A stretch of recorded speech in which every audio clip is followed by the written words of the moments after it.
Well, good morning everyone. Today I'm going to be making these beautiful Cornish pasties. And this is part of a collaboration of British food. So if you look in my description box in this video, you'll see a list of other dishes. Lovely dishes, I might add. Things like toad in the hole, bangers and mash, all those great British foods. A lot of them are comfort foods. Anyway, let's get going. We're going to make these beautiful Cornish pasties today, and I'm going to get to taste them. Right, let's get cooking.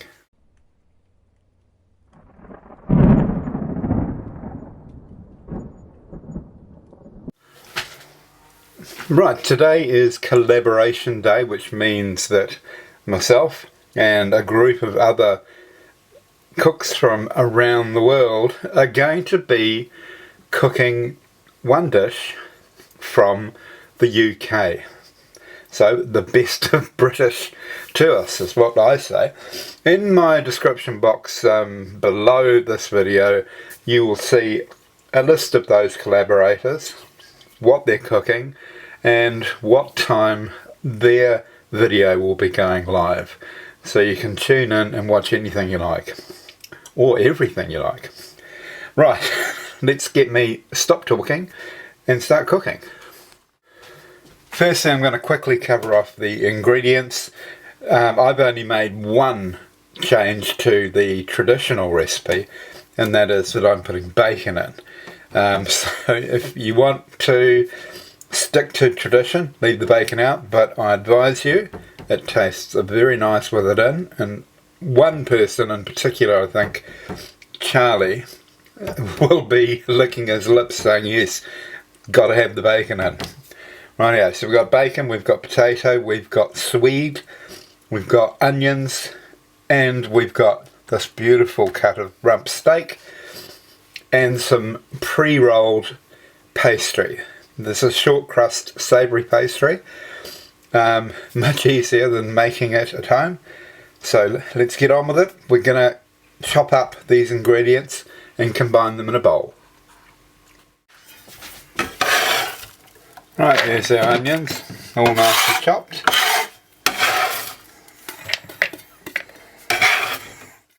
Right, vegetables in fact we're going to go on with. So here is 1 cup of our swede, and that's about the size that you want to chop it. And now in with our potato.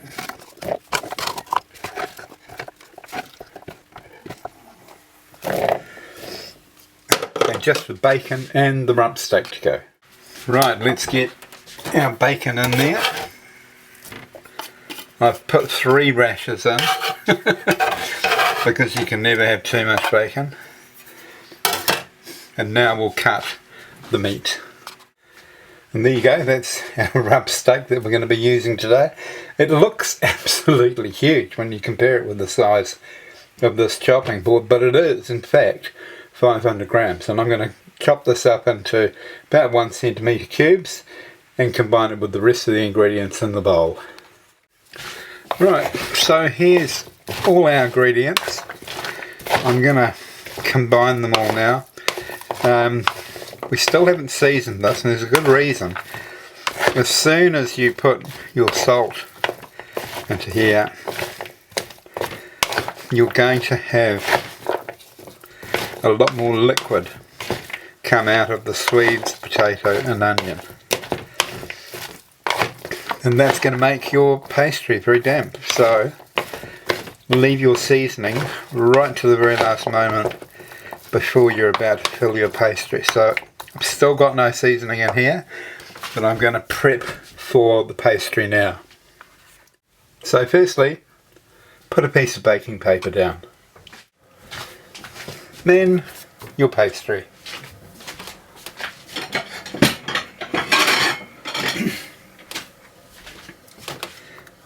Then get a dinner plate. What you want to do is just get rid of the corners. because when we wrap up this pasty,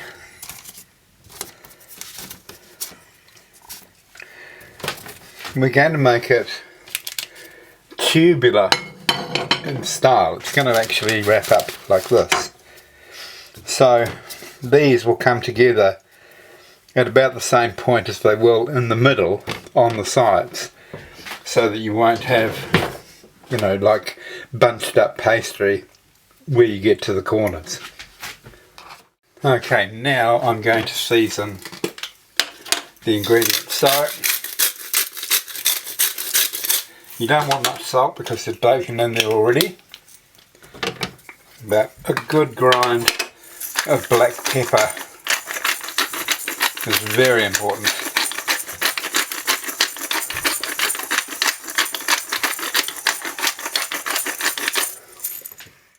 Right, let's fill our pastry. So here we are with a cup of ingredients. Just perfect. There we are. Right, now a little bit of flour, and then some slices of butter.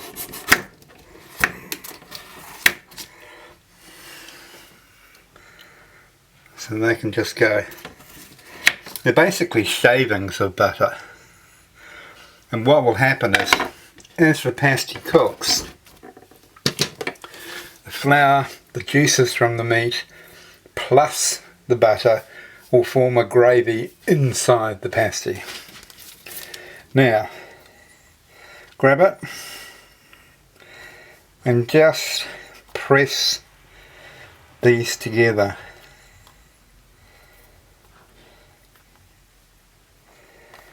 There we are. And notice that that's coming together a lot more closely.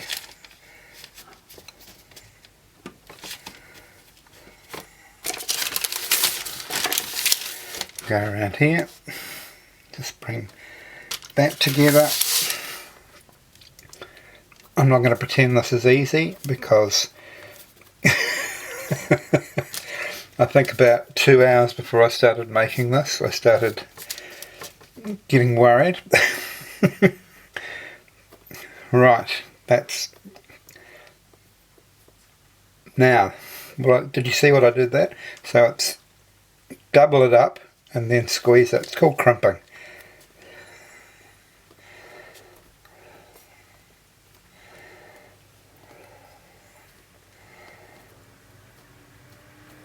There we go.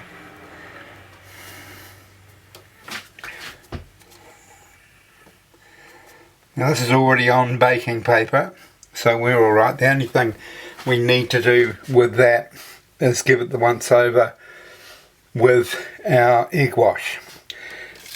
But before that, let's just trim that baking paper off, because this is going to go onto our baking tray.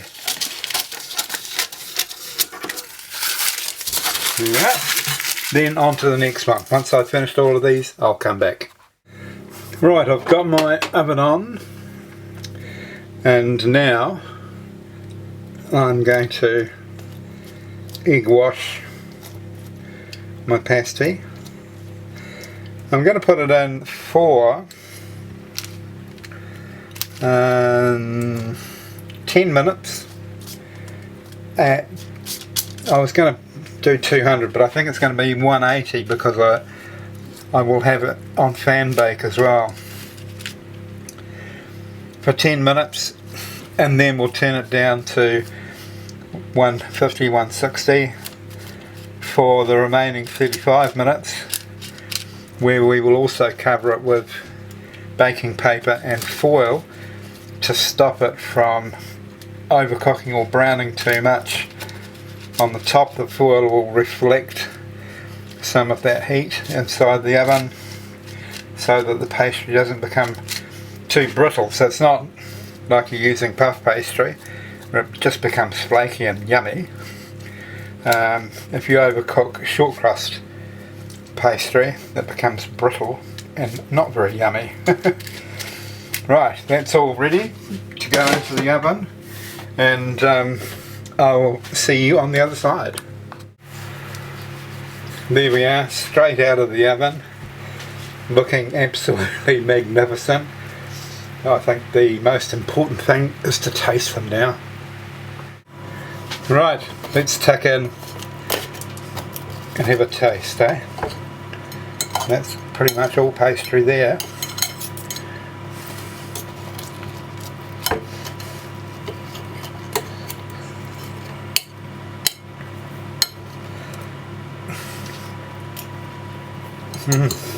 Oh. Oh wow. I'll tell you what, even the pastry tastes like the filling, because that gravy has infused itself into the pastry while it's been cooking. This is fantastic.